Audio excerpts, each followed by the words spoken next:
C'est en 2012 que la charmante Amélie Netton a donné naissance à son premier enfant, un garçon prénommé Hugo. 3 ans plus tard, la jolie Belge a retrouvé l'amour dans les bras de Philippe Léonard, lui aussi déjà père de 2 enfants. Les jeunes parents sont ainsi à la tête d'une famille recomposée.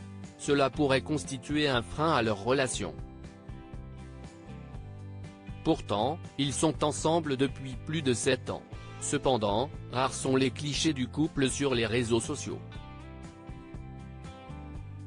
En effet, l'influenceuse de 38 ans et son chéri ne partagent pas régulièrement des moments de complicité sur la toile. De quoi alimenter les rumeurs de séparation.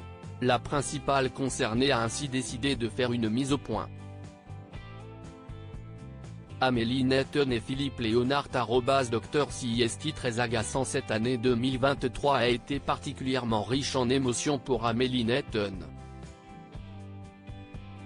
En août dernier, la trentenaire annonçait le décès de sa mère.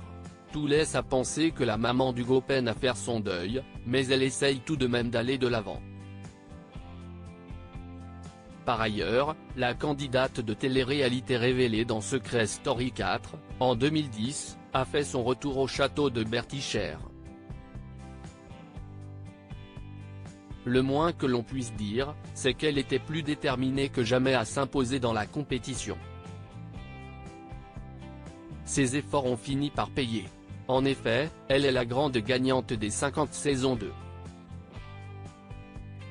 Toujours proche de sa communauté Instagram, Amélie Netton a organisé une FAQ, le 4 décembre dernier.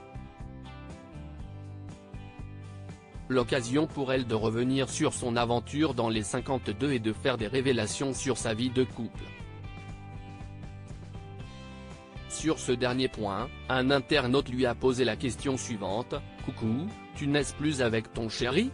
Ce à quoi la chérie de Philippe Léonard a répondu: « Non, sans humour, si est-il très agaçant toujours cette question, tout le temps, tout le temps. »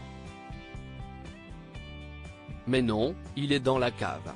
Amélie Netton et Philippe Léonard bientôt ensemble à la télé?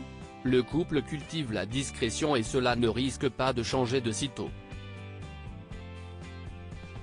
La jeune maman et son compagnon tiennent en effet à préserver leur intimité.